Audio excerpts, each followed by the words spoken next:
They called Earth a backwater, a primitive little world tucked into the Orion Arm, barely acknowledged by the Galactic Council. A planet of soft-bellied politicians and starving colonies, tolerated for its mineral exports, but ignored when it came to matters of power. And for a long time, they were right. We had nothing. No fleets, no colonies worth defending, and no say in the so-called Galactic Order. When the Grail Syndicate raided our outer stations, the Council sent us a sternly worded memo, not a single escort ship. When our diplomats begged for protection, they were laughed out of the chambers. But Earth had one thing left. Men like me. My name's Commander Jackson Cole. I'm no diplomat. I'm a soldier. Or was, before they shut down Earth's fleet 20 years ago. They told us space war was a thing of the past. That peace would reign in the Council's shadow. But some of us knew better. We'd seen the vids of burned-out colonies. We'd read the black files no politician wanted to touch. And we remembered one thing every predator understands. When you're weak, you get eaten. That's why the project existed. Buried in the ice beneath Europa, under the old mining domes, a skeleton crew kept working. Engineers, pilots, veterans. No official records, no council authorization. Just an unspoken agreement between a handful of hard men and one ruthless billionaire who'd watched his family die on the colonies. He funded it. We built it. Piece by piece. Reactor cores smuggled from abandoned Mars sites. Armor plating scavenged from derelict freighters.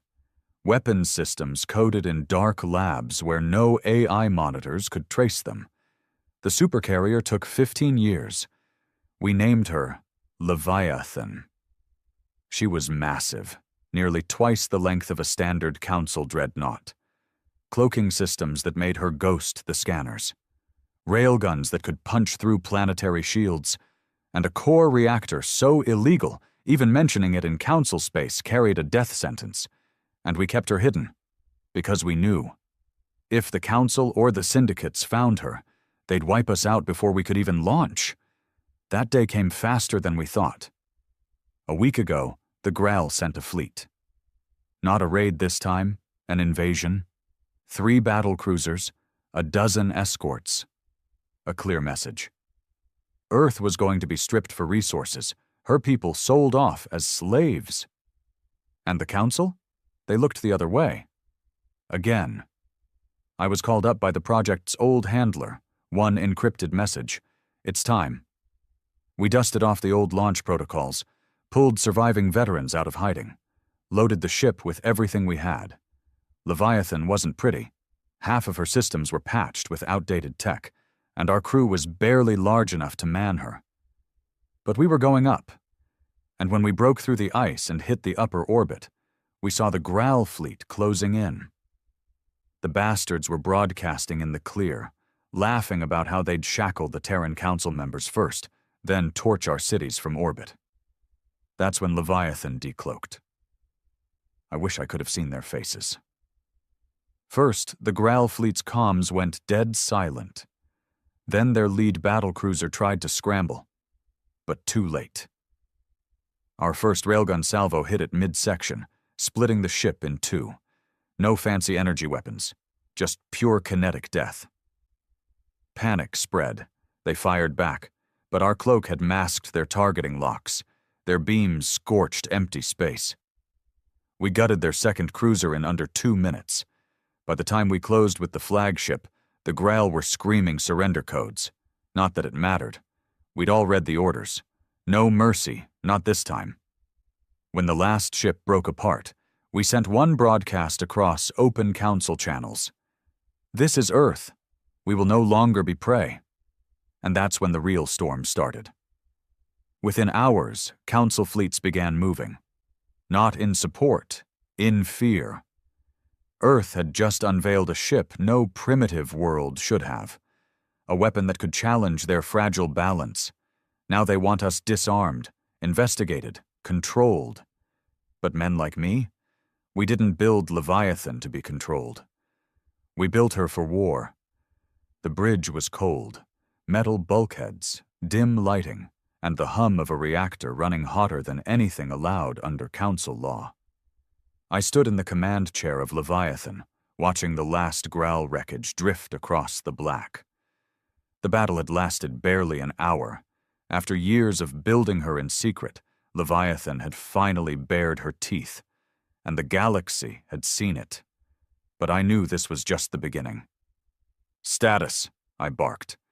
My XO, Commander Burke, an old-school spacer with a burn-scarred jaw, scanned the holo displays. "All Growl targets destroyed. No damage sustained. Reactor holding steady." He paused. "But we've got multiple Council interceptors inbound. Fast." Of course, they couldn't ignore this. Earth had just committed an act of defiance no Council race would tolerate. Worse, we'd proven we had teeth. "How long until intercept?" I asked. "First wave, 20 minutes, more behind them." I nodded grimly. We weren't ready for a full Council fleet. Not yet. Leviathan was powerful, but alone. No support ships, no fleets to back us. Just a skeleton crew and one ship against the galaxy. And there was one more problem. The politicians back home. The so-called Terran Council, a bunch of spineless bureaucrats, had already started panicking. My comms officer handed me an encrypted transmission from Earth's capital. I knew the voice before it even played. High Chancellor Monroe, the softest man in the solar system. "Commander Cole, this is an unauthorized military action. You are ordered to power down Leviathan and submit to Council inspection. Do not engage further." I laughed, low and bitter. Ordered.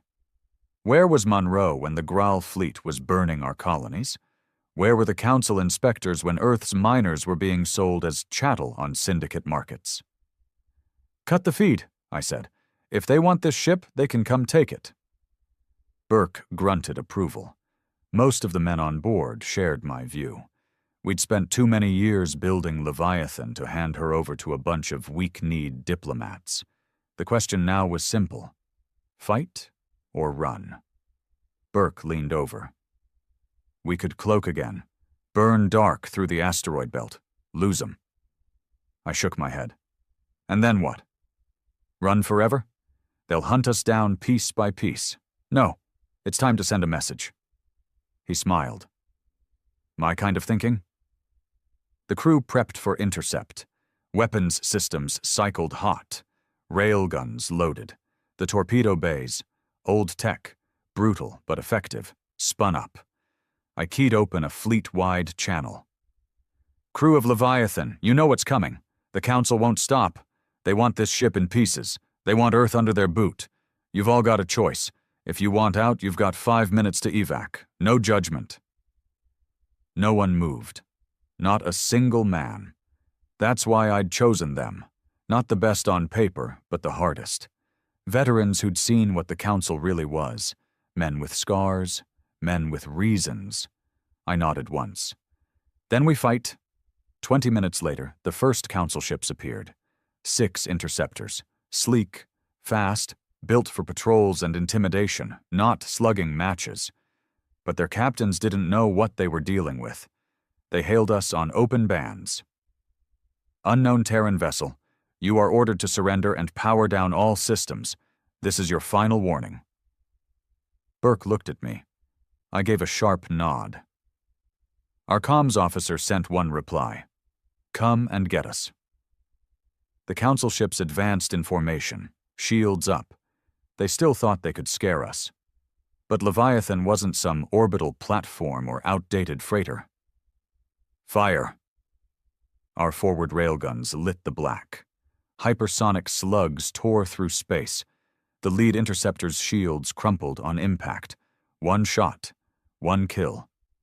The others panicked, scattering. Too late. Our torpedoes tracked them. Old-school warheads with dumb AI that couldn't be spoofed. 2 more interceptors vanished in fireballs. The rest fled. Cowards. The vaunted Council Navy, running from one Terran ship. But I knew better than to celebrate. That was just the first wave. Bigger ships were coming. The Council would escalate. They always did. and the political knives would be out back on Earth. 2 hours later, we got word. A full council battle group inbound. Heavy cruisers, carriers, the real muscle. I gathered the senior officers in the ready room. The mood was grim, but hard. Burke spoke first. "We can't win a straight fight against that fleet, not yet."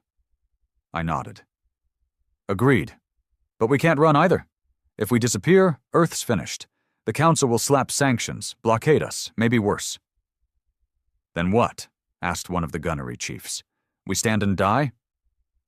I shook my head. "Number we fight smart." Leviathan had one more trick. A prototype FTL skip drive, not standard jump tech. Risky as hell, untested in combat, but capable of a short hop micro jump inside a system.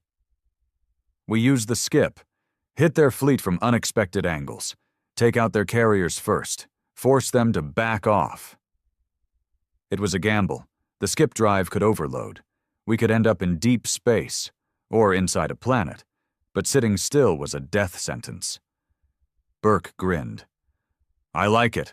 Punch 'em where it hurts." As the battle group entered range, Leviathan's reactor ramped up. The whole ship vibrated with raw power, crew strapped in, weapons hot. I stood on the bridge, watching the fleet close. 30 ships. More than enough to kill us, if they could catch us. Execute skip. Space twisted. The stars bent, then snapped back. We reappeared inside the enemy formation, right behind their lead carrier. "Fire all tubes!" Torpedoes launched in a spread.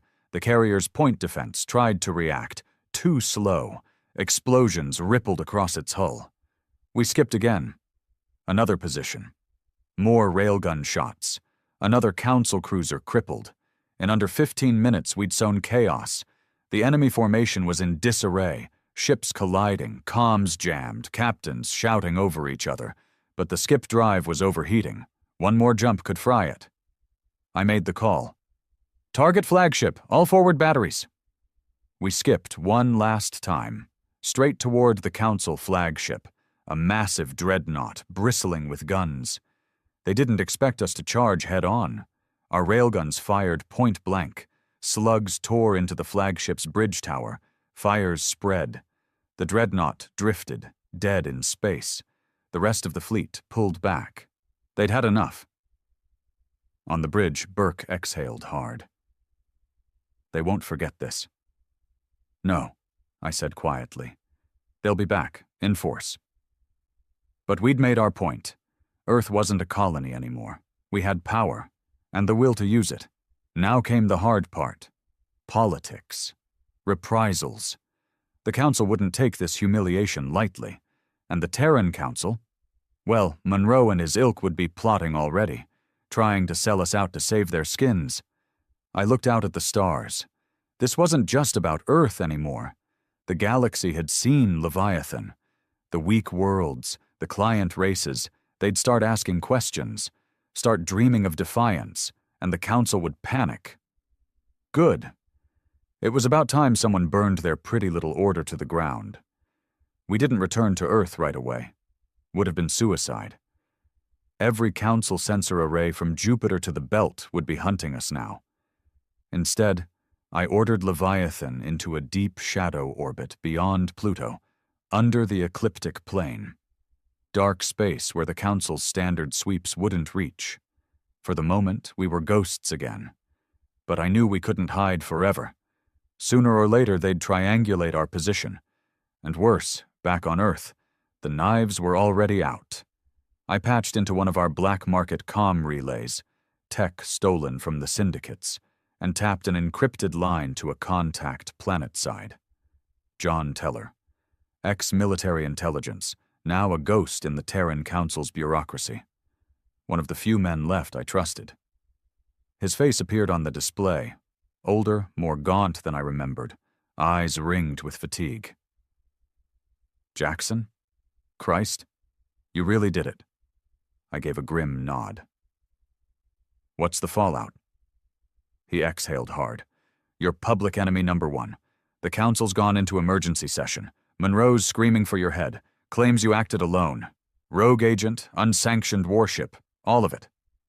Of course. The bastard was trying to save his own skin. And the Council worlds? I asked. Split, Teller said. The core worlds want blood. They're calling for immediate sanctions. Blockade, forced inspections, maybe worse. But some of the client worlds, they're watching, curious, afraid. You lit a fire, Jackson. Good. That's exactly what I wanted. But then his expression darkened. There's more. You've got a leak. Someone high up tipped the Council off about Leviathan's reactor core, the Mark 7 prototype. That's their real fear. They're calling it a destabilizing threat to galactic peace. I swore under my breath. The Mark 7 was the heart of the ship, a black reactor decades ahead of anything the Council had. If they knew about it, they'd stop at nothing to seize or destroy us. Any idea who leaked it? I asked. Teller's jaw tightened. Someone in Monroe's inner circle. I've got suspects. But there's worse news. Monroe's petitioning the Council for authorization to send a Terran strike team after you. He's trying to prove Earth can self-police and avoid outside intervention. I laughed, bitter. Self-police? The man couldn't even order a fleet to defend the Belt colonies. Now he wanted to take down the one ship that actually protected Earth? Let him come, I said coldly. But if he sends anyone, they'd better be ready to die. Teller's eyes flickered with something like approval. Be careful, Jackson. You're not just fighting the Council now. You're fighting your own planet's leadership. I nodded once. I always knew it would come to this. After the call, I gathered my senior officers in the briefing room. The air was heavy, everyone knowing we were moving past the point of no return. Burke stood with arms crossed. So now we've got Council fleets and our own government gunning for us. Correct, I said. And we're not ready for a sustained fight. Not yet. What's the plan? One of the weapons officers asked. I brought up a system map on the holo. One location blinked in red. Xerxes Station. A forgotten mining hub in the outer belt. Unofficial, off-grid. Run by independents. Smugglers, ex-militia, anyone who'd been burned by the Council. We resupply there, I said. Fuel, munitions, intel, and maybe allies. A few skeptical looks around the room. Xerxes was dangerous territory, full of cutthroats and mercs. But sometimes the devils you knew were better than the so-called civilized Council lapdogs. We're not looking to make friends, I continued. We're looking to make waves. If word of Leviathan spreads there, the right ears will hear it, and the wrong ones too. Burke gave a slow grin. About time we kicked over the anthill. The journey to Xerxes took 12 hours on a cold burn, cloak active. We stayed dark the whole way, running silent. Every few hours we'd catch a distant ping, Council scouts sweeping the system. But none came close. When Xerxes finally loomed on the nav screen, it looked exactly as I remembered. A ragged cluster of linked asteroids, jury-rigged docking arms, old ore haulers turned habitats. No flags, no allegiances, just survival. As we approached, a grizzled voice crackled over local comms. Unknown vessel, you're in restricted space. State your business. I keyed the mic. This is Leviathan. We're here to trade. A long pause. Then, grudging amusement. Well, well. Heard about you. Half the sector's talking. Dock at Bay 4. No funny business. We eased in. Docking clamps latched on with a shudder. I took a strike team with me. Full armor, sidearms visible. Xerxes wasn't the kind of place you walked around unarmed. The station air was thick with smoke and recycled oxygen. The docking bay was watched by half a dozen rough-looking guards, ex-mercs by their gear. They eyed us warily but didn't interfere. Our contact was waiting in the shadows. Marek, old pirate lord, one-time rival, and occasional ally of convenience. Bald, scarred, eyes sharp as razors. He smirked when he saw me. Jackson Cole. Didn't think you had the balls to show up here after what you pulled. I'm not here to make friends, Merrick. I'm here for fuel and information. His smile widened. You've got both. For a price, I tossed him a data chit, encrypted council credits siphoned from the wrecked Graal fleet. Merrick checked it, satisfied. Word is the council's in a frenzy. They're rallying fleets, offering bounties. And Monroe? That little worm has put a price on your head so big half the bounty hunters in the outer systems are sniffing around. I nodded. No surprise there. But there's more, Merrick added, voice dropping lower. Some of the client worlds, they're watching. Quietly. Some are tired of council taxes, tired of being ruled like second-class citizens. Your little stunt gave them hope. I leaned in. Names? I want names. Merrick's grin was cold. You'll have them, but be careful. The council's already moving to crush any talk of rebellion. They've sent agents to the fringe worlds, black ops, assassins. They'll silence anyone too vocal. I straightened. Then it's time we got louder. Back aboard Leviathan, I called a war council. The path was clear now. We couldn't just fight defensively. We had to strike first. Phase 2, I told the crew. We hit council supply lines, disrupt their fleet movements, and we start broadcasting. Open channels across the fringe worlds. Let them know Earth isn't alone. Burke's grin was wolfish. About damn time. But be warned, I added. We've got a leak. Someone high up knows too much. Trust no one. A cold silence followed. Everyone knew what that meant. The fight wasn't just out there. It was within our own ranks, our own homeworld. But it didn't matter. We'd built Leviathan to be more than a ship. She was a message, a warning. And now the galaxy was listening. 3 days after Xerxes, the war began to turn invisible. We'd crippled a council battle group, sent a message to the fringe colonies, and sparked a fire the politicians couldn't smother. But they were fast learners. Now, they weren't sending fleets. They were sending ghosts. It started with the coded intercepts. Our intelligence officer, Lieutenant Drake, a lean bastard with dead eyes, brought them to me in the war room. Encrypted burst traffic coming off Earth, Commander. High council clearance. We cracked it. The holo display flickered, lines of text unspooling. Authorization granted. Operation Nightfall is a go. Priority target, Commander Jackson Cole. Objective, termination. Secondary, secure Mark 7 core intact. Use authorized assets. No oversight. Burke swore. They've greenlit a black kill op. Drake nodded grimly. More than that. The leak we suspected? Confirmed. This directive references internal data only accessible at the highest Terran Council levels, which meant one thing. Someone close to Monroe, maybe Monroe himself, had sold us out to the Council's Internal Security Directorate, the black-armored enforcers, killers, no trials, no laws, just execution. Targets? I asked. Drake tapped a few keys. 2 covert teams already dispatched, 1 en route to Xerxes. Too late, we're gone. Second one, headed for Earth orbit. They're planning to ambush you if you try to contact Earth again.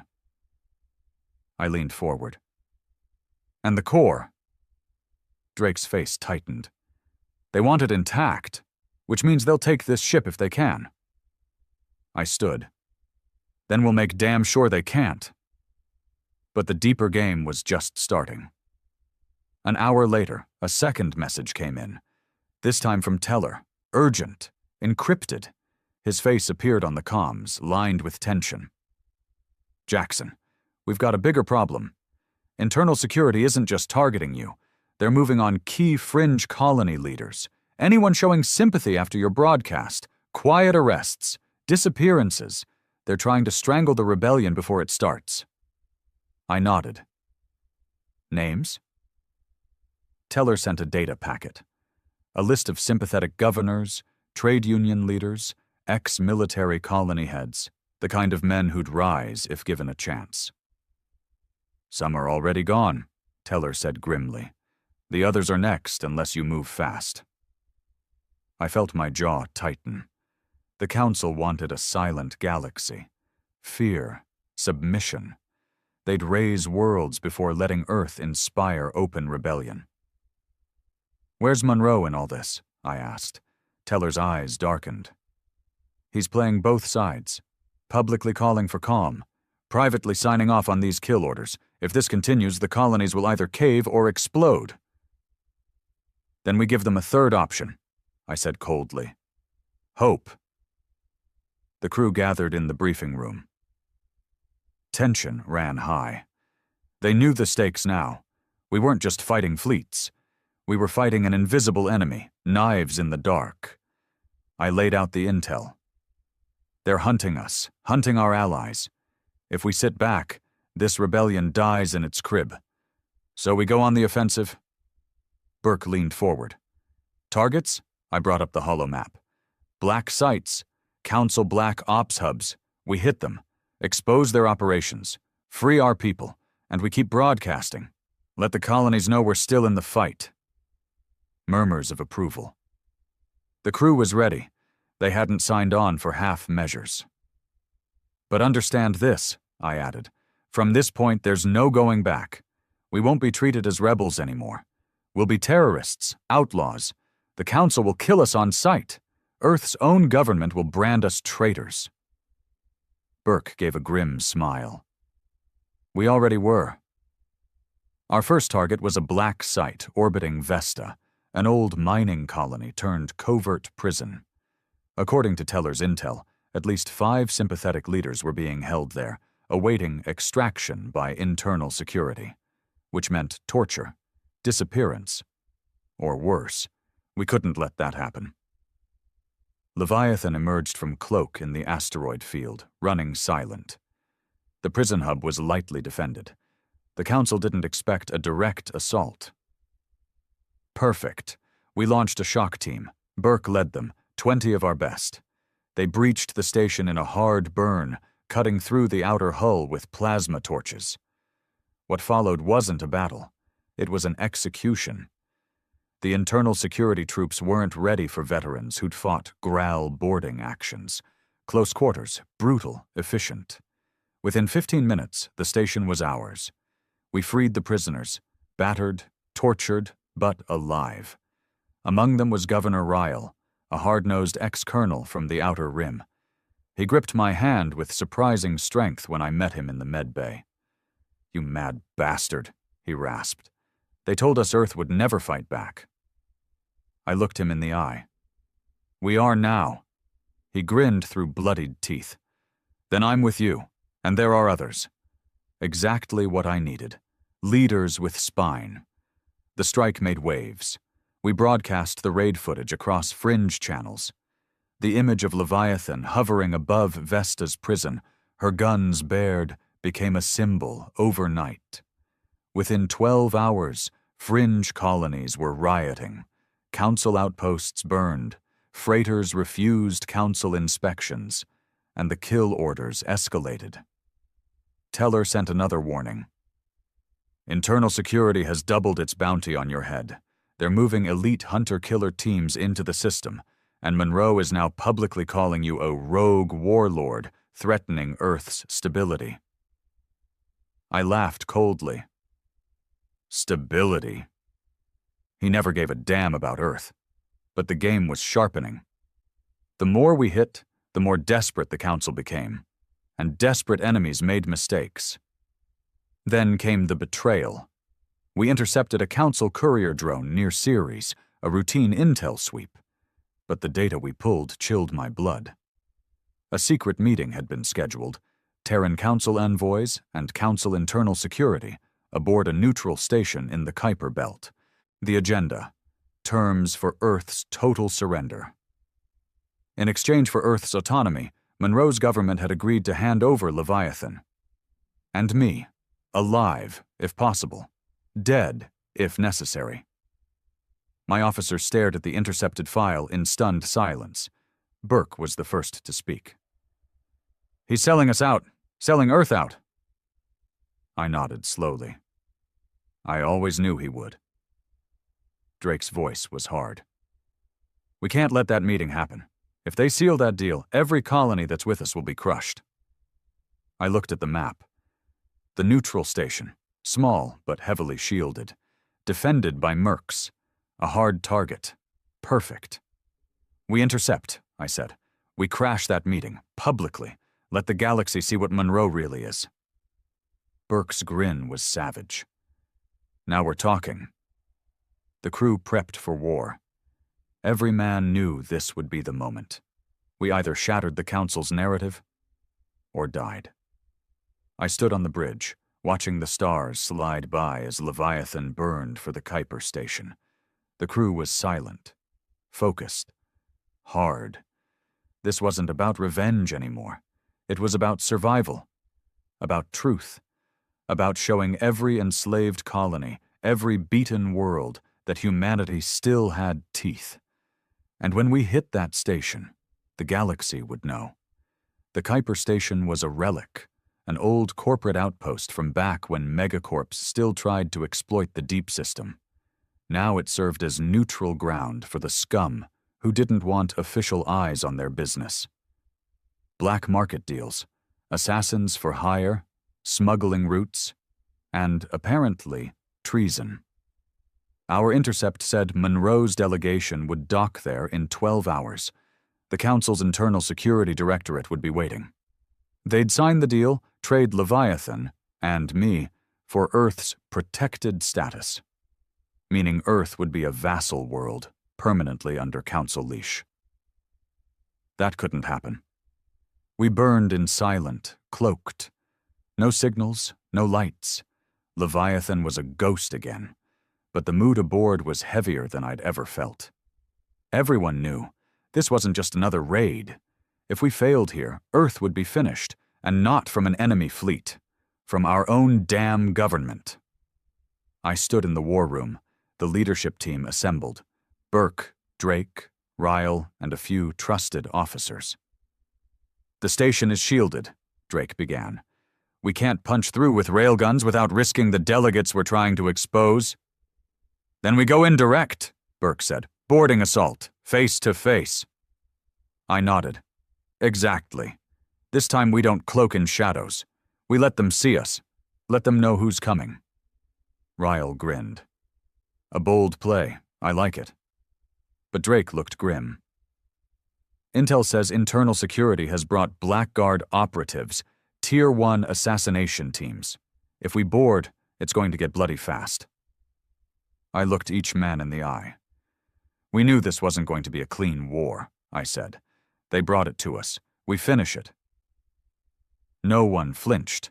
That's why they were here. 6 hours out, we dropped cloak at full burn. Let the Council see us coming. Let Monroe sweat in his polished suit. Kuiper Station's defenses lit up.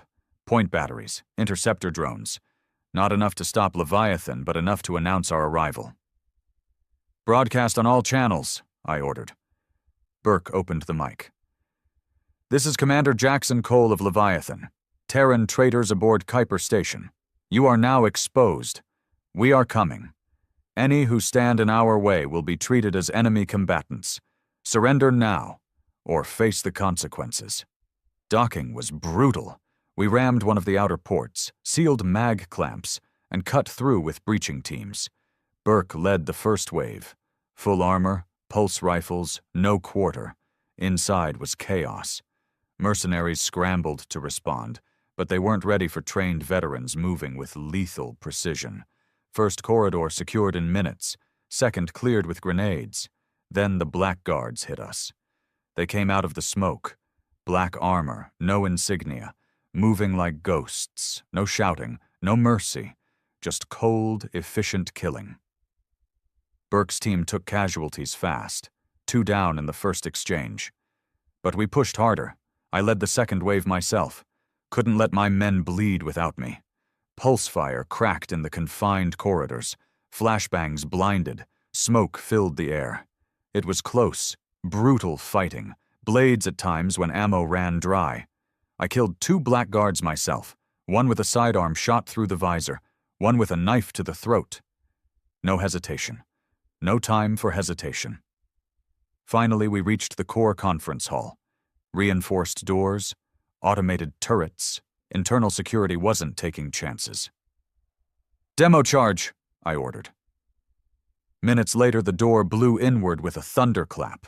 We stormed through, and there they were. Monroe. Pale, sweating, flanked by two of his pet counselors. Across from them, Internal Security's black-clad director Kyle. Thin, sharp-featured, eyes dead as space. Kale's guards moved fast, but not fast enough. Two cut down in the first volley. The rest froze, outgunned. I stepped forward, rifle raised. "Stand down," I ordered. "This meeting is over." Monroe's face was ashen. "Cole, you don't understand. This was for Earth's protection." "Protection?" I spat. "You were signing away our freedom, trading us for your own power." Kyle's voice was like ice. "You've just declared war on the Council itself."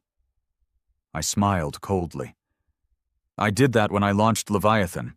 This is just the next step." We secured the hall, pulled every data node, broadcast the entire meeting feed, live, across open channels. The galaxy would see Monroe's betrayal, would see the Council's backroom deals. Ryle's Comtech confirmed it. "Sir, feeds are active. Fringe colonies are picking it up. Terran citizens, too." Good. Now there was no hiding, but the fight wasn't done.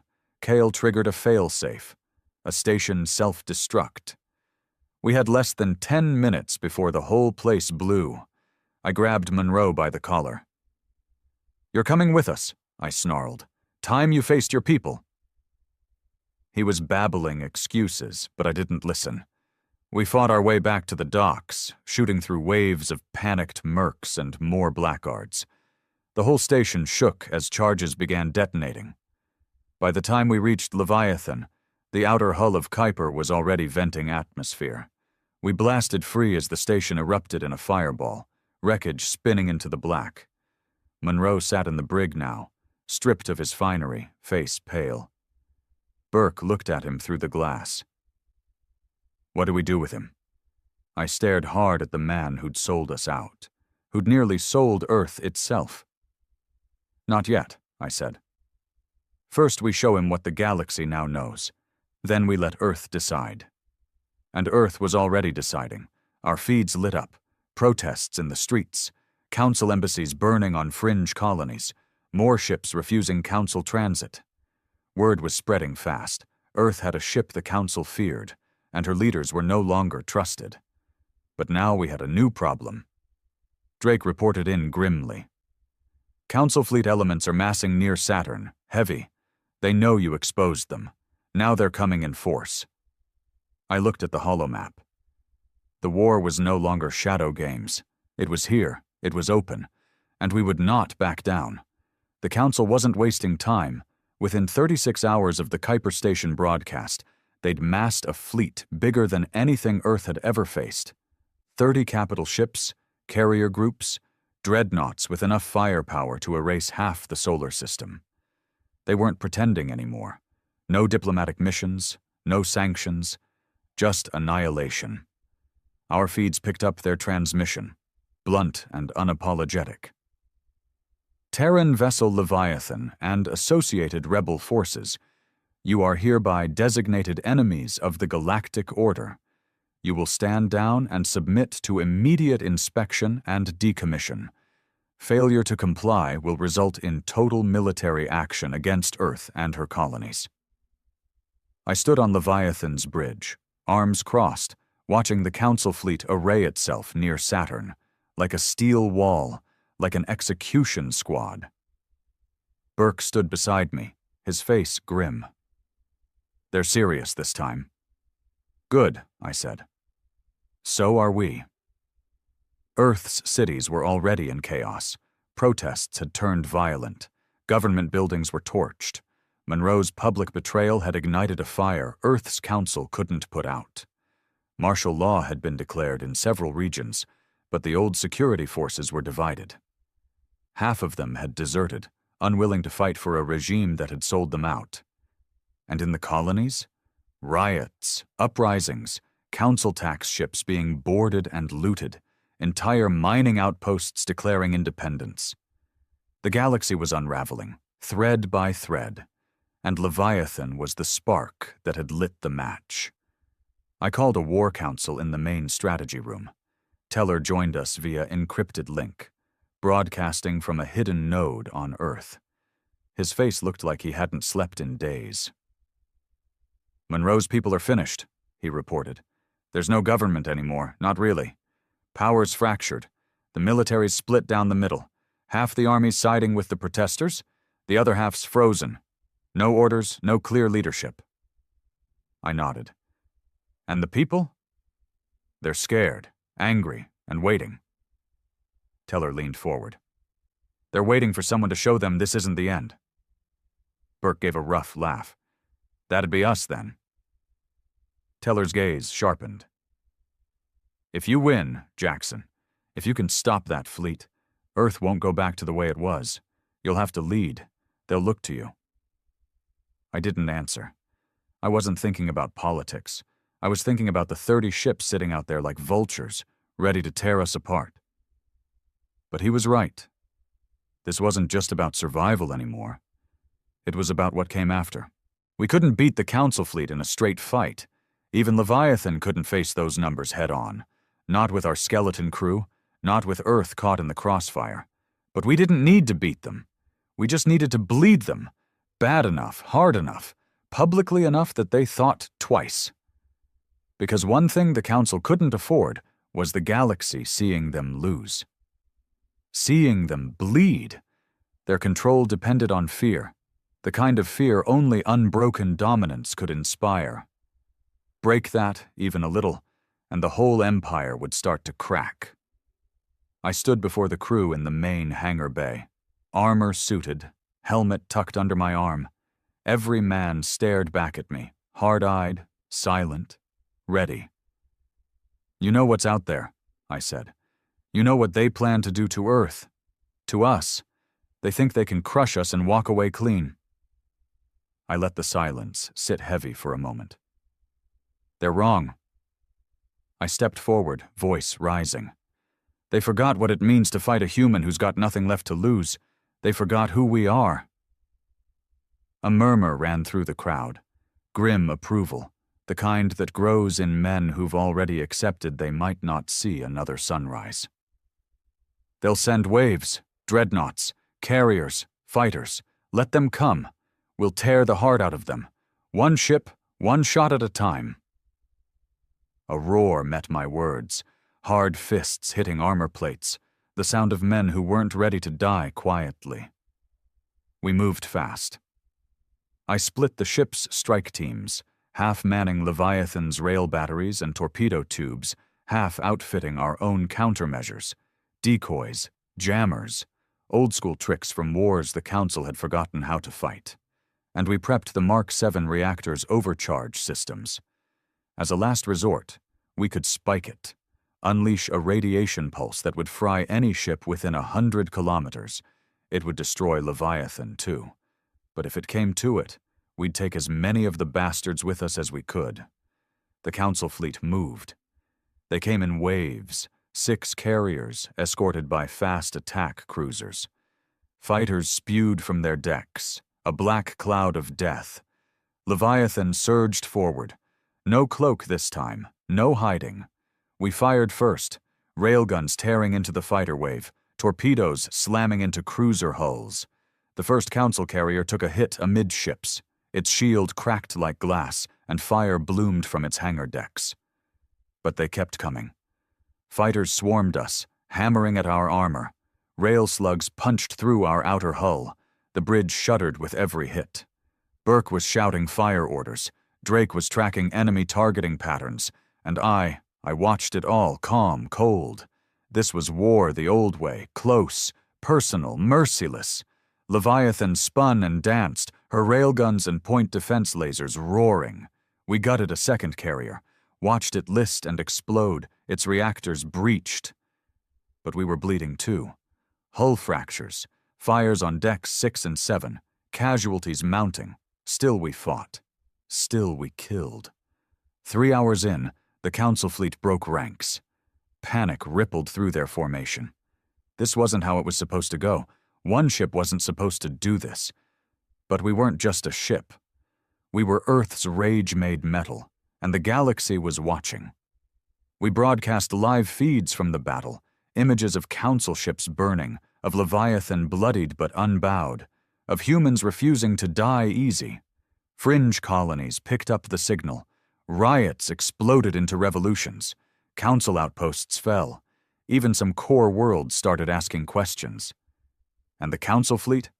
They pulled back, retreating, humiliated. They left wreckage behind, their own and ours. But we still floated. We still lived.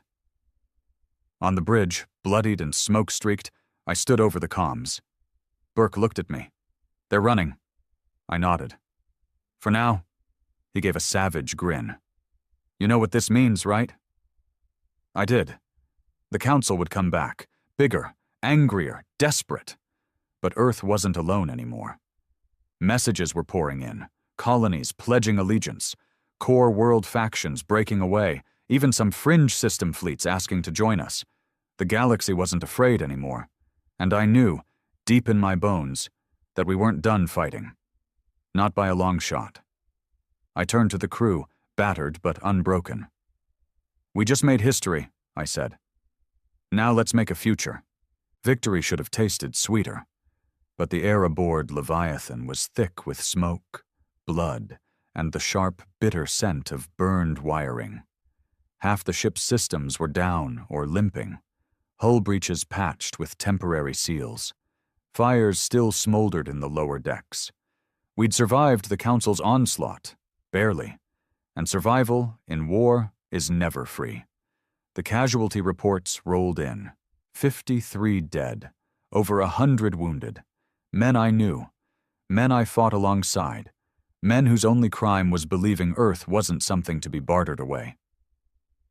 I stood in the med bay, staring at the rows of bodies, each zipped into black bags, faces I refused to forget. Burke stood beside me, silent, jaw tight.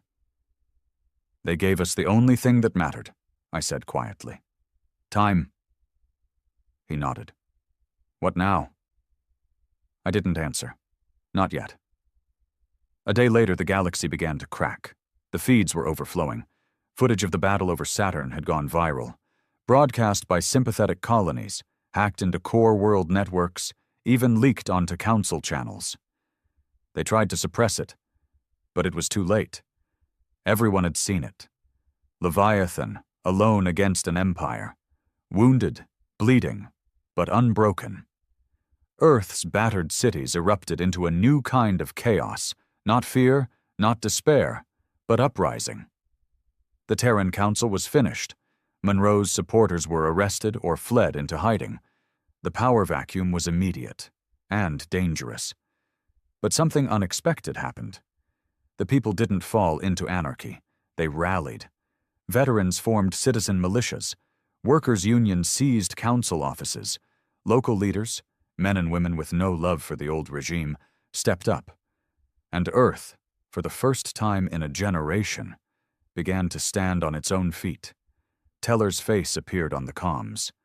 He looked better, like a man who finally had some fight left in him. "Jackson," he said, "it's happening. Earth's declared independence from the Council, officially. No more diplomats, no more puppet governments." I nodded. "And Monroe?"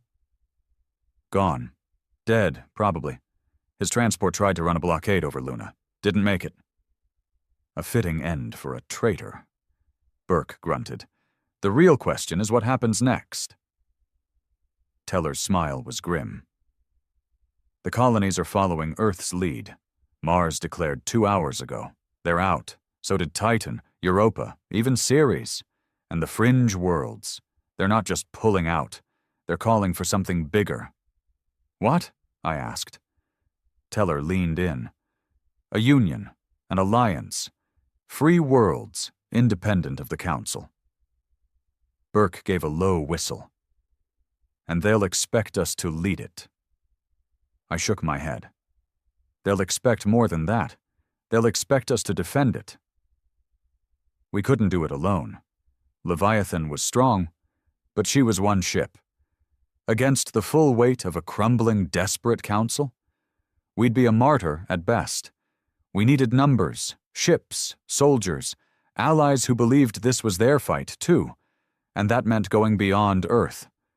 A council was called, not the kind the old government used to hold in marble chambers with scripted speeches and staged media events. This was raw, real. Delegates from Earth's fractured governments, the colonies, fringe world leaders, military commanders, all gathered in a fortified station orbiting Mars, neutral ground, no flags, no council spies. Burke and I arrived aboard Leviathan, her hull scarred, but her guns ready. A silent statement. The meeting hall was brutalist steel and stripped functionality. No luxury, no comfort. Just men and women who knew survival wasn't a right. It was something you fought for with your teeth bared and your fists bloody. Governor Ryle stood to open the meeting. His voice was rough but carried the weight of a man who'd bled for his convictions. "The council calls us rebels, traitors, terrorists," he said. "I say we are free men, and I say it's time we stopped running." Murmurs of agreement, tension thick in the air. He turned, gesturing toward me. "We are here because one ship, one crew, stood against an empire. Commander Jackson Cole, Leviathan." All eyes turned to me, expectant, waiting. I stepped forward, armor worn, voice steady. "I didn't come here to make speeches," I began. "I came here because the old way is dead. The council doesn't rule by consent. They rule by fear, by force, by selling us out piece by piece until nothing's left but slaves and corpses." A few nods, grim faces. I pressed on. "They're weak now, bleeding, but they won't stay that way. They'll rally. They'll send more fleets, more assassins, more propaganda, and they'll burn every world that dares defy them." Silence, heavy. "We need to be ready. We need to fight smart, hard, together."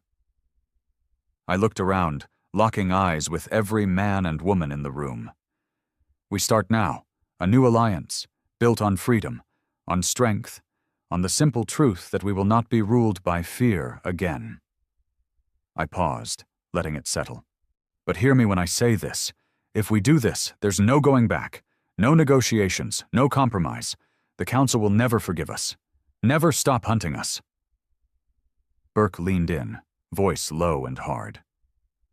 "Then we make sure they never get the chance." A ripple ran through the room, and then one by one the delegates stood. Ryle first, then the Mars military commander, the Europa trade union head, even the governor of Titan, a man once considered a council loyalist. They stood, not for a man, not for a ship, but for an idea. An idea that maybe, just maybe, humanity didn't have to kneel anymore. The Terran Free Alliance was born that day. No fanfare, no parades, just men and women who signed a charter with blood on their hands and steel in their hearts. And at the heart of it, Leviathan. Not a symbol, not a relic, a weapon, a promise. Within days, the Alliance had its first fleet, cobbled together from colony defense ships, hijacked council patrol boats, retrofitted freighters turned gunships. A ragtag armada. But it was a start. Earth's shipyards, long dormant, roared back to life. Every moon, every rock that could build warships started laying keels. Weapons factories worked triple shifts. Volunteers flooded recruitment centers. The council responded the only way it knew how. Blockades, threats, sanctions. But this time, Earth didn't bow. Weeks later, I stood on Leviathan's bridge as the first new Alliance ships joined our formation, fresh hulls gleaming, captains untested but hungry. Burke stood beside me, arms crossed. "It's not much yet." No, I agreed, but it's enough. He grinned. Enough to make the council bleed? I smiled, cold and sharp. Enough to make them fear. And fear, I knew, was a hell of a weapon. We weren't fighting for survival anymore. We were fighting to win. It didn't take long for the council to respond. 2 months after the birth of the Terran Free Alliance, the council declared full-scale war. No more political games. No more covert assassins. No more backroom deals. They were coming to finish it, one last time. Their message was blunt, broadcast across all known systems. The Terran rebellion will be crushed. Earth will be pacified. The so-called Alliance will be dismantled. Resistance is futile. But the galaxy wasn't listening anymore. They were watching. They'd seen Leviathan survive the unthinkable.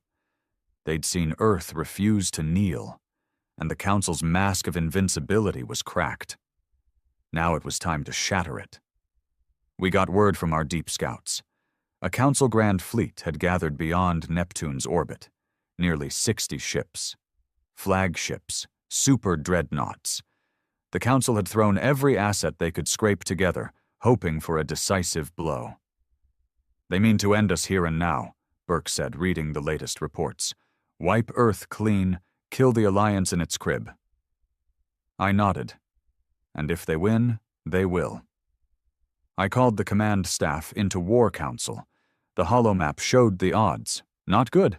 Our fleet had grown, but we were still outnumbered nearly 3-1. But we didn't need to win by numbers. We needed to break their will. The plan was simple, brutal, dangerous, but our best shot. Leviathan would lead the strike force, punching into the heart of the Council formation. Our new Alliance ships would flank, targeting support vessels, supply ships, and critical systems. We'd aim for their flagship, a new dreadnought called Judicator. If we could kill their command corps live on open channels, the psychological blow would be worth more than 1,000 ships. And if we failed, Earth would burn. The night before the battle, I walked Leviathan's decks. Wounded men and green recruits alike made final checks. Engineers swarmed the reactors. Gunnery crews slept beside their weapons. These weren't soldiers anymore. They were warriors. They knew what was coming, and they were ready to meet it head-on. Burke found me near the forward observation blister. The stars beyond were cold and sharp, uncaring. We're outnumbered, outgunned, and half our fleet's barely held together, he said quietly. I glanced at him. That ever stopped us before? He grinned. Hell no. Then came the call. The enemy fleet was on the move. Burn signatures rising, course locked on Earth. No negotiation, no stalling. They were coming, and so were we. The battle began at 0400, Alliance Standard Time. Leviathan dropped cloak at the head of the fleet, leading a spear thrust straight through Neptune's rings. Debris scattered. Council picket ships scrambled. Too late. We hit their outer screen first, railguns tearing through light cruisers. Torpedoes took out escort frigates. But then the real fight began. The main council line opened up. Beams of hard light, plasma lances, fields of massed kinetic fire. Space lit up like hell's own forge.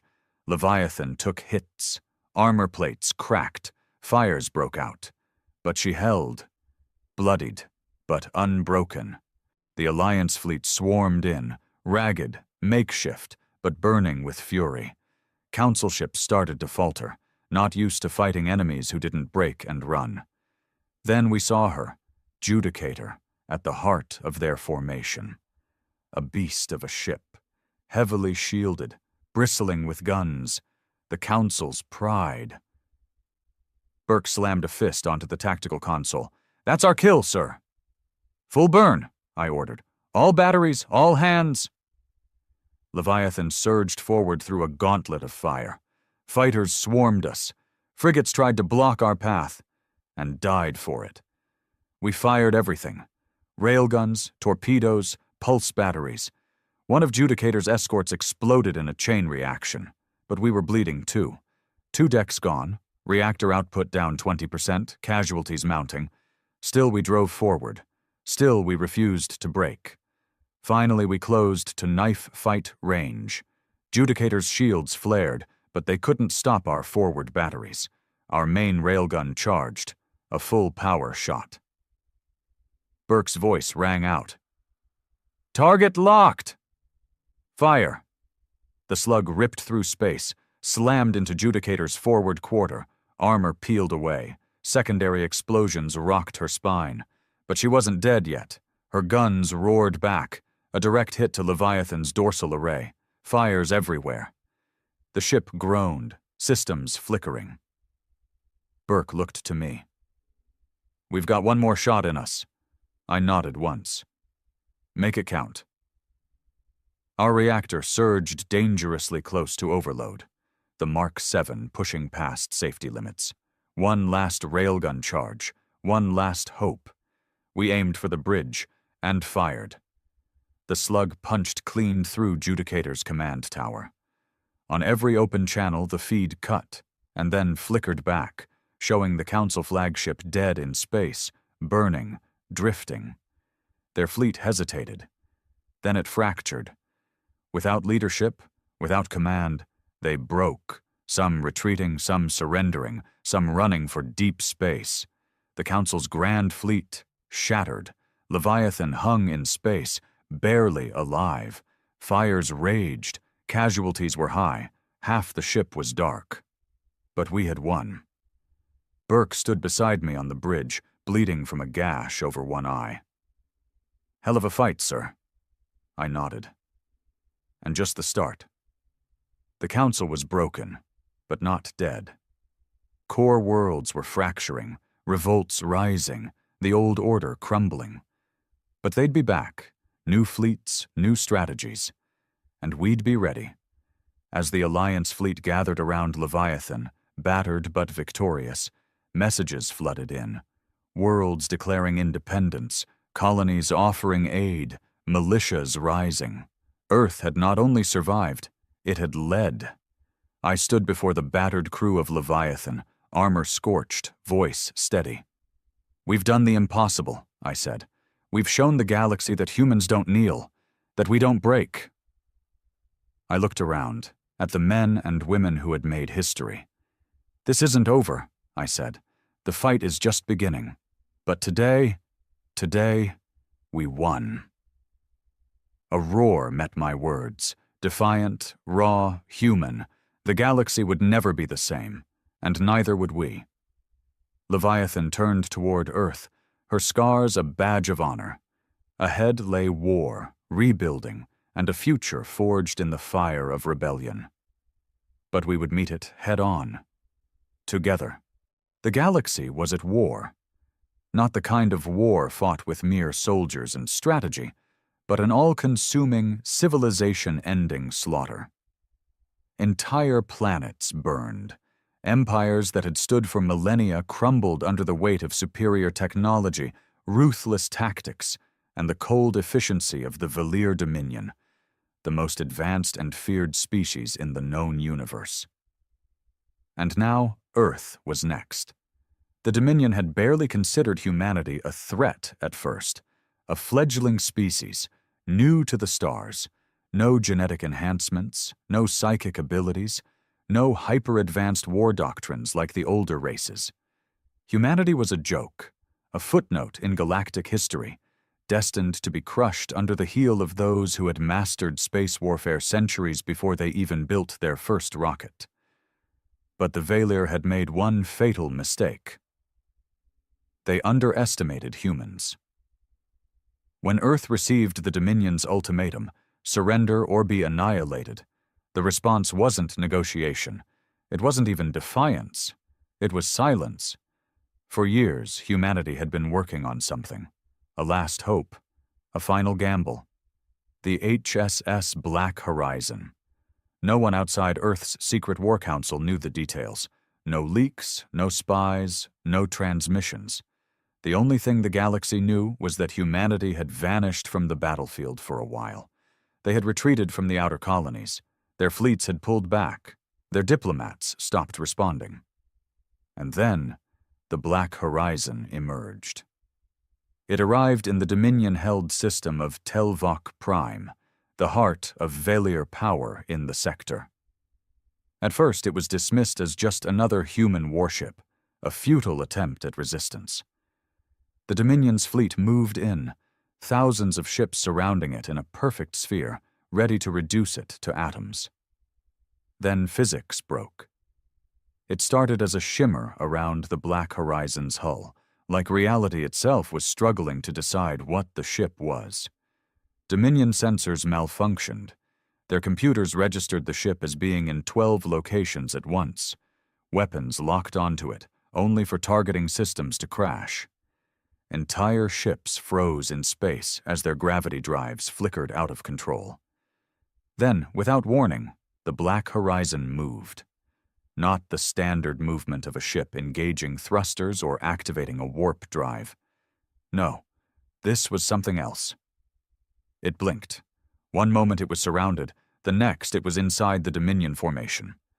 A vessel the size of a city, warping through space as if inertia and mass were mere suggestions. The Valier panicked. They opened fire.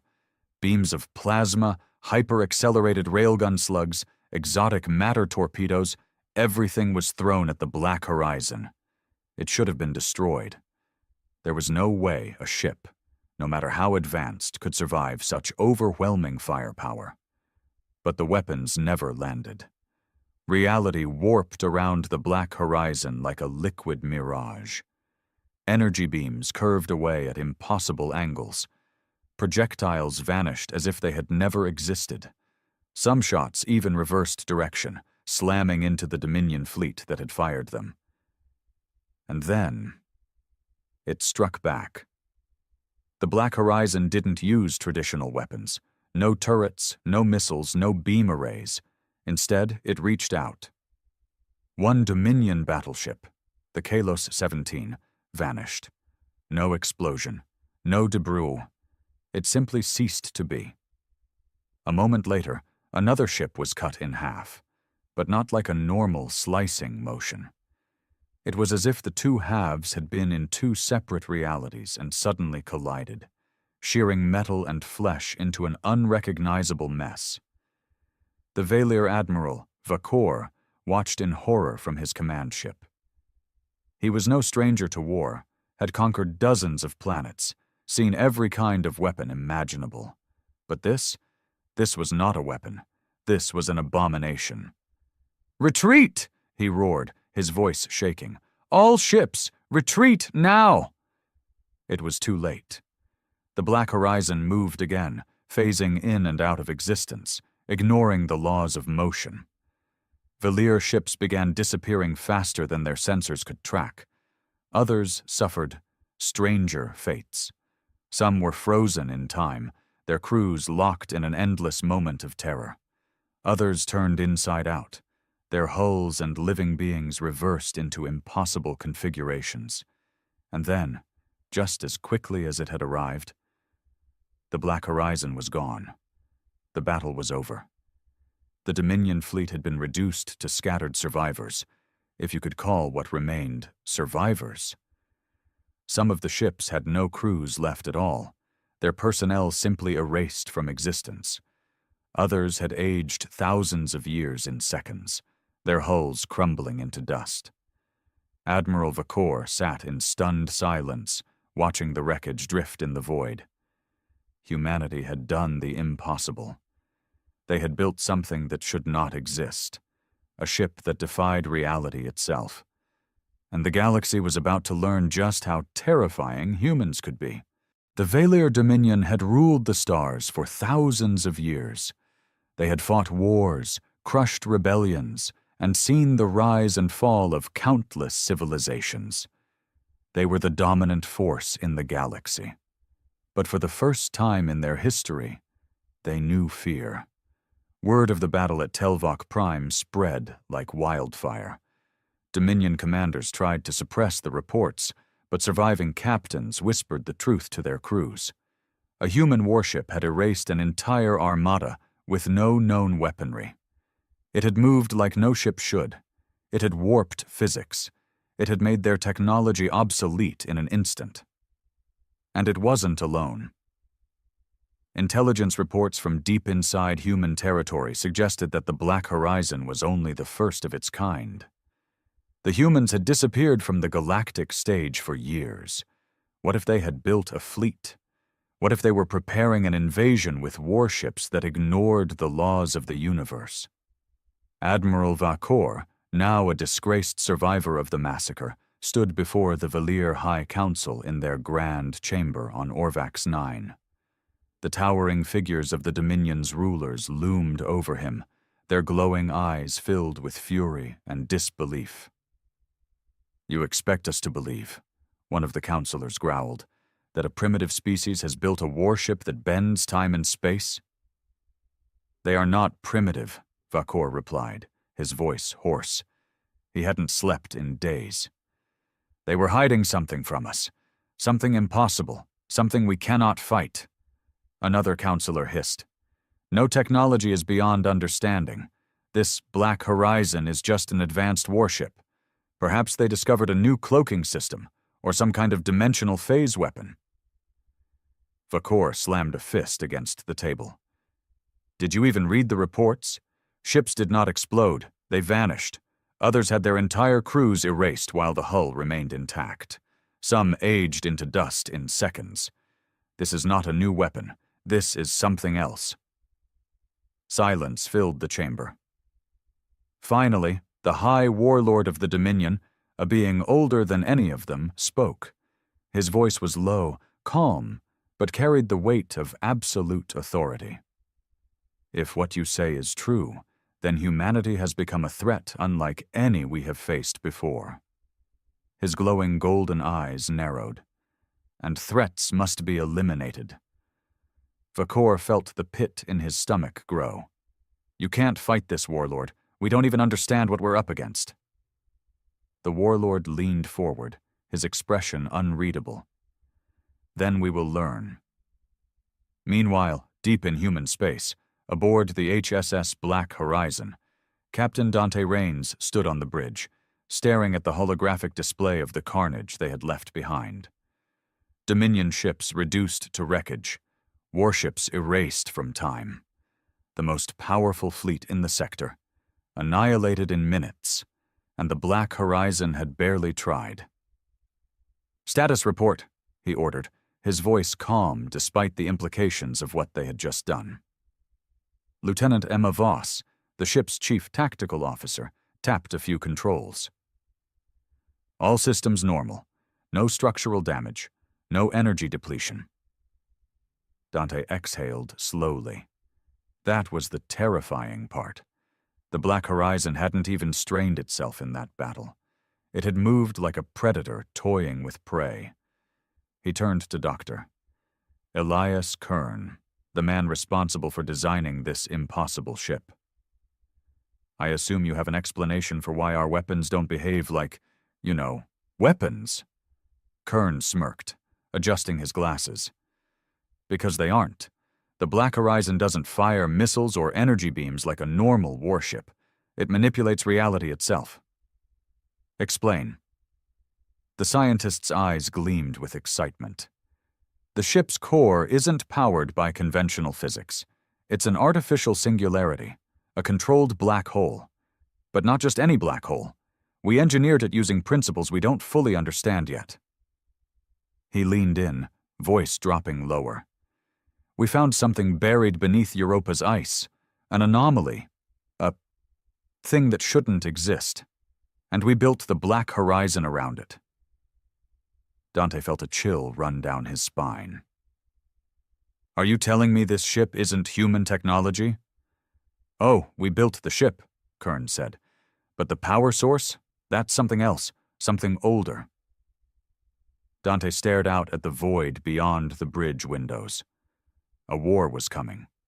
The Valir Dominion wouldn't let this go. They would come with everything they had. But for the first time in human history, it didn't matter. Because humanity had something no one else did. A weapon that shouldn't exist. A warship that conquered the stars. And this was only the beginning. The Valir Dominion did not hesitate. Within hours of the Black Horizon's attack on Telvok Prime, the High Warlord had declared humanity an existential threat. All treaties were void. Diplomacy was dead. The order was simple: exterminate them. The Dominion's military machine moved with terrifying efficiency. Fleet after fleet was mobilized. Hundreds of warships, planetary assault divisions, and even their dreaded Sunbreaker-class dreadnoughts, capable of glassing entire worlds, were set on a direct course for Sul. This was not a war anymore. It was an execution. But humanity was ready. Captain Dante Raines stood in the dim glow of the bridge, eyes locked on the incoming threat. The largest fleet ever assembled was headed for Earth. The Dominion wanted them gone. Every last one of them. Good. Let them come. "Status?" he asked, his voice calm despite the storm on the horizon. Lieutenant Emma Voss pulled up the tactical display. Over 4,000 enemy vessels, battlecruisers, carriers, siege platforms, more than the combined strength of every human fleet in existence. Against them, one ship. And yet, Dante didn't flinch, because the Black Horizon was not a normal warship. "Dr. Kern," he said, turning toward the scientist who had designed this monster. "You said this ship doesn't operate on conventional technology. Tell me, just how powerful is it?" Kern smirked. "You saw what happened at Telvok Prime. That was a single battle. We've barely scratched the surface of what this thing can do." Dante nodded. "Good, because we're about to face the full force of the Dominion." Kern's expression turned serious. "Then it's time we show them why physics doesn't apply to us anymore." The Dominion fleet arrived in Sol space, weapons primed, expecting resistance. They found silence. No human warships, no defenses, not even planetary shields active. It was a trap. A shimmering ripple in space appeared near Jupiter, a tear in reality itself. And then, the Black Horizon emerged. The Dominion fleet opened fire immediately. Thousands of plasma lances, railgun slugs, and fusion torpedoes screamed towards the ship. Enough firepower to obliterate a planet. And yet, the Black Horizon didn't move. Instead, the laws of physics broke. Energy beams bent backward, slamming into the Dominion's own fleet. Some torpedoes stopped in mid-air, frozen in time, before reversing course and hitting their launchers. Some ships simply disappeared, erased from existence like they had never been there. Panic spread. "What is this?" a Valir commander screamed over the comms. Admiral Vakor watched in horror from his flagship. "It's not a ship," he whispered. "It's a nightmare." And then, the Black Horizon attacked. It didn't fire weapons. It didn't launch fighters. It tore open reality. Gaps in space appeared, holes to nowhere. Dominion ships were pulled in, vanishing into infinite blackness, never to be seen again. Others aged thousands of years in seconds, their hulls crumbling to dust. Some were trapped in time loops, reliving their deaths over and over again. The Dominion fleet, the most powerful force in the galaxy, was being dismantled like a child's toy. Vakor turned to his bridge crew, his mind racing. There was only one option left. "Retreat!" he bellowed. "All ships, retreat now!" But before they could even run, the Black Horizon moved, not through space, not with thrusters. It blinked, one moment distant, the next right in the middle of the Dominion fleet. Then everything collapsed. For the first time in recorded history, an entire armada was wiped out in less than an hour. And the Black Horizon was untouched. The Dominion was broken. The war was over before it even began. Entire sectors of Valir space declared independence, terrified of what humanity had unleashed. The once invincible empire fractured overnight. And the Black Horizon? It vanished. Not back to Earth, not to any known human colony. It simply left. No one knew where. Some say it had become more than a ship, something beyond human understanding. A ghost in the void, waiting for the next empire foolish enough to challenge humanity. Because if there was one lesson the galaxy had learned that day, it was this: you don't break the laws of physics, unless you want something worse to break you. The Valier Dominion was in freefall. Once the undisputed rulers of the stars, they had been reduced to shattered remnants, their fleets annihilated, their leadership in disarray. The devastation caused by the Black Horizon wasn't just a military loss. It was a psychological wound, a horror they couldn't explain. Entire fleets gone in moments, ships erased from time, weapons turned against their own creators. This wasn't war, this was a warning, and the rest of the galaxy had received it loud and clear. The Grand Coalition, a union of powerful alien civilizations who had once dismissed humanity as primitive, now scrambled to understand what had happened. Were the humans still the same desperate survivors who had barely scratched their way into space? Or had they become something else? Something unnatural? The Black Horizon had vanished after the battle. No transmissions, no sensor readings, nothing. The last known location of the ship had been near Neptune's orbit, where it had blinked out of existence. Some speculated that it had returned to Earth's hidden shipyards, rearming itself for another impossible war. Others believed it had entered some other plane of reality, existing outside of time and space itself. One thing was certain: if the Black Horizon returned, it wouldn't just be the Valier Dominion that suffered, it would be everyone. Admiral Vakor stood before what remained of the Valier High Council. Their empire was burning, their fleets obliterated. And yet, the rulers of the Dominion still refused to accept the truth. "We must strike back," one of the counselors hissed. "Find the humans and wipe them out." Vakor clenched his fists. They still didn't understand.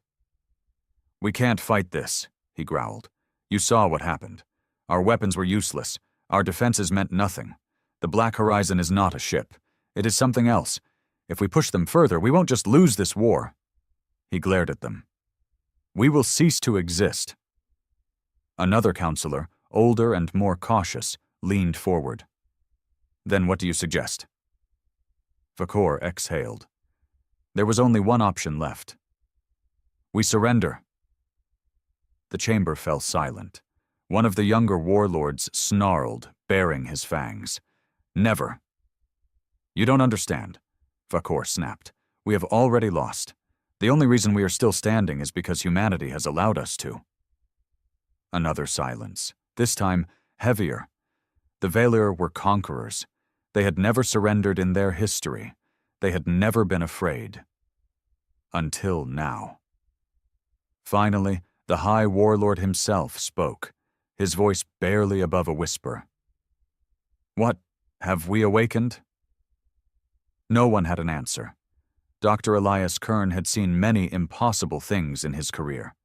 He had spent his life chasing the limits of science, breaking barriers no one thought could be broken. But even he had no idea what they had built. The Black Horizon was never meant to work. Humanity had designed it with the best technology they had. But somewhere along the way, something else had taken over. Something old. Something that shouldn't exist. As he stood in the frozen depths of the Kuiper Belt, watching the hidden lab's instruments scan for traces of the Black Horizon, he felt a chill run down his spine. The ship hadn't just vanished. It had left this reality. The only question was, would it return? And if it did, would it still be under human control? The Black Horizon was gone. Not destroyed. Not hidden. Gone. Every human sensor array, every deep space probe, every classified black site telescope in the Sol system had tried to track its last known coordinates. Nothing. It was as if the ship had simply ceased to exist. But something was still out there. Strange gravitational anomalies rippled across the outer edges of the system. Temporal distortions, small but measurable, appeared near Saturn's orbit. The quantum foam in the vacuum of space was different. And deep in the Kuiper belt, Dr. Elias Kern was staring at a signal, a single pulse on his instruments, a signature that defied all known physics. It wasn't a distress call. It wasn't a transmission. It was more like a whisper from something outside reality. His heart pounded as he traced the data, running simulation after simulation. The pulse had come from beyond the observable universe, beyond time itself. The black horizon hadn't been destroyed. It had ascended. In the weeks following the Battle of Sol, the galactic balance of power had shifted overnight. The Valier Dominion was fractured. Some of their warlords had fled into exile, taking what remained of their fleets to distant, uncharted systems. Others had begged for peace, sending emissaries to humanity with desperate offers of truce. For the first time in history, the galaxy feared humanity. And for good reason. The Black Horizon had been just one ship. If humans could build another, if they had mastered the impossible, no empire would ever be safe again. Admiral Vakor stood in the observation deck of his ruined battleship, now nothing more than a drifting husk fleeing from a war he had once commanded. Once, he had been the Dominion's greatest admiral. Now he was a disgraced fugitive. He had watched his fleet, his people, be erased from existence by something that should not exist. And yet here he was, alive, while others had simply vanished. "Sir," one of his surviving officers said cautiously, "what do we do now?" Vakor's jaw tightened. The High Warlord had refused to listen. The Council had underestimated the humans, and now the Dominion was gone. But Vakor was not. "We learn," he said coldly. "We find out what the humans have created." His eyes burned with determination. "And if we can't defeat it," he exhaled, "we join it." Captain Dante Raines had seen victory before. But this was different. The Black Horizon had destroyed an entire armada. It had vanished into the unknown. And now, the galaxy was on its knees. Humanity had gone from a minor species to a galactic superpower in the span of one battle. And yet, something didn't sit right. "We don't know where it went," Dante muttered, staring at the holo display of the missing ship. "It didn't warp. It didn't jump. It just disappeared." Dr. Elias Kern stood beside him, arms crossed. "Because it's no longer in our universe." Dante turned sharply. "What the hell does that mean?" Kern sighed. "We built the Black Horizon with physics we barely understood. We manipulated gravity fields, time distortions, quantum singularities." He hesitated. "But I don't think we were ever in control of it." Dante's stomach turned. "Then who was?" Kern hesitated before answering. "I don't know." Silence. Then a beeping sound filled the room. A proximity alert. Dante's eyes snapped to the console. "What the?"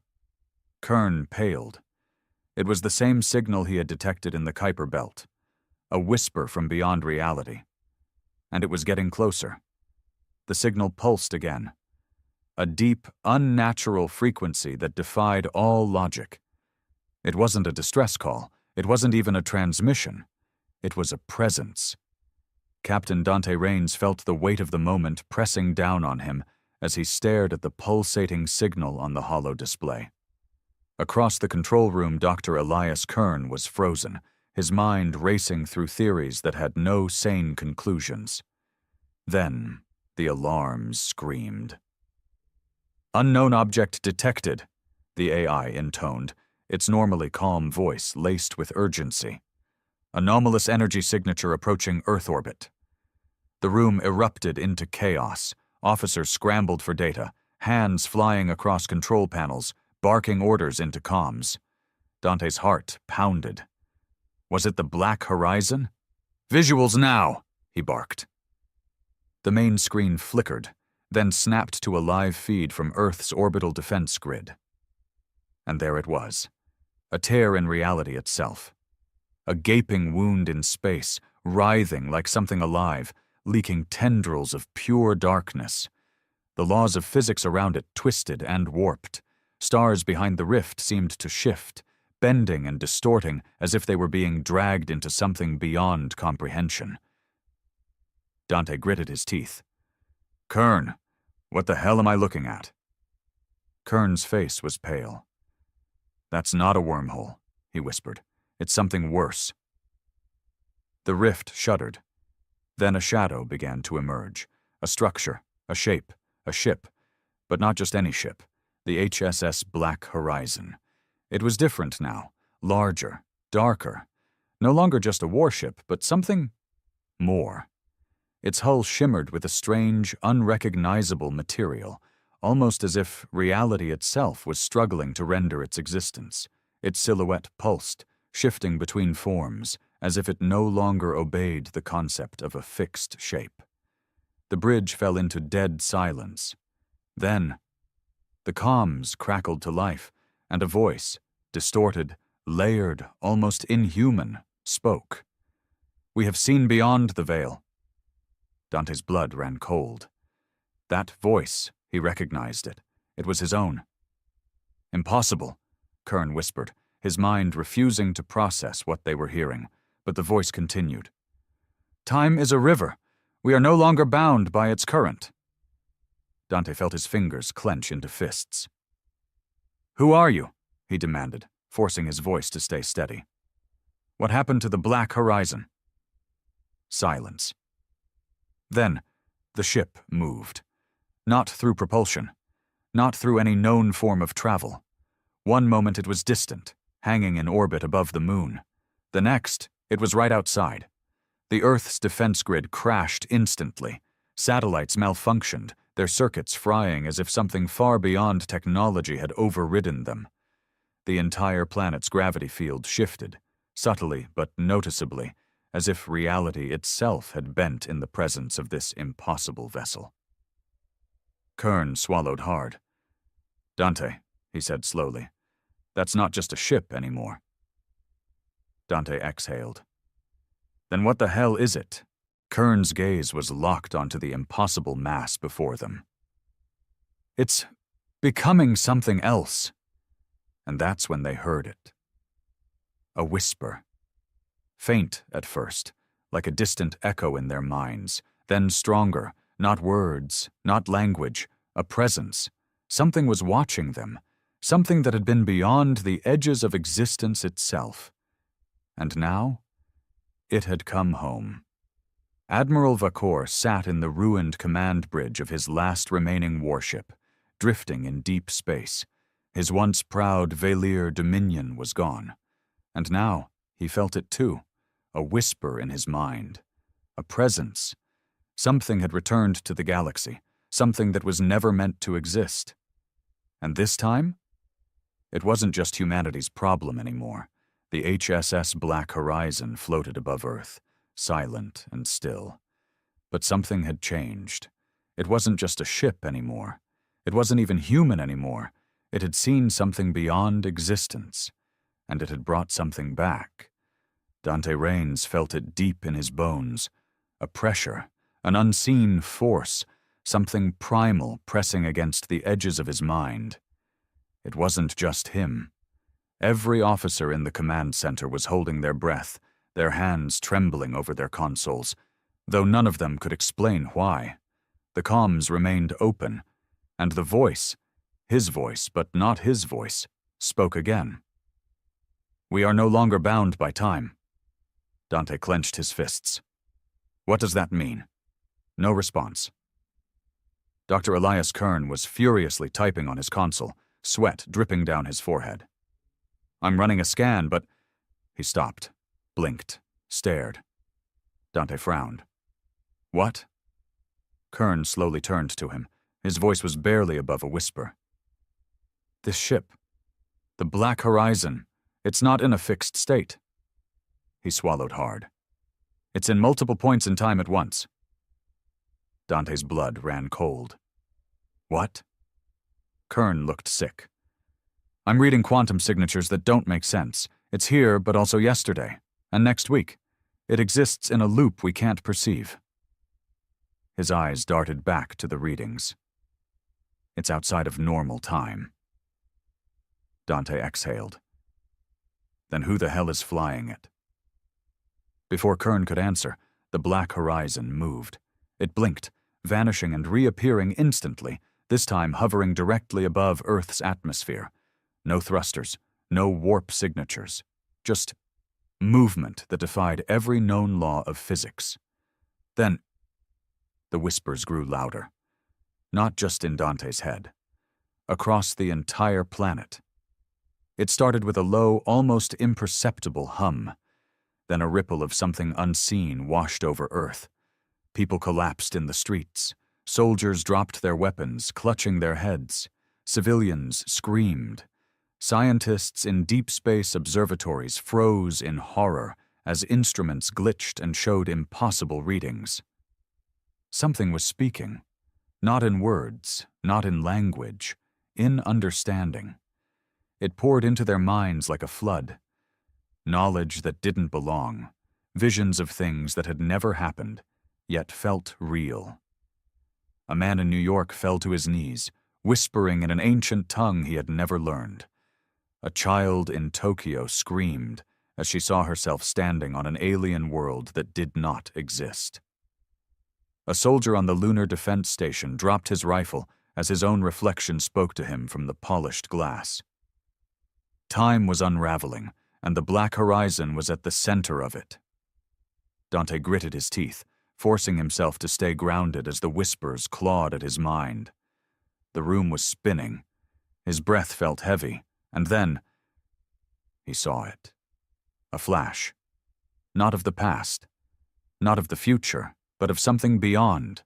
A place that had no name, a void of shifting shapes and impossible colors, a reality that should not be, and in that place, the Black Horizon floated, surrounded by things that watched, things that were waiting. His heart nearly stopped, because at the center of it all, he saw himself. Not here, not now, but different versions of himself, infinite versions, standing in that impossible void. Some older, some younger, some with scars he didn't remember receiving. And all of them were staring right at him. The Black Horizon wasn't just moving through space. It wasn't just traveling through time. It was shifting through realities. And it had brought something back, something that wasn't supposed to be here, something that was waking up. Admiral Vakor stood aboard his refugee ship, staring at the transmission coming from the humans' homeworld. He didn't understand half of what was happening, but he understood one thing. The humans had done something no species had ever dared. They had broken time. And now, the entire galaxy was about to pay the price. The voice from the Black Horizon spoke one last time, and this time, the entire world heard it. We have seen beyond the veil. We have touched what was never meant to be touched. And now, it is awake. Then, the sky split open, and reality itself screamed.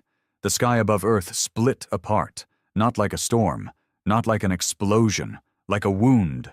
A vast, shifting rupture tore through the upper atmosphere, spreading like cracks in glass.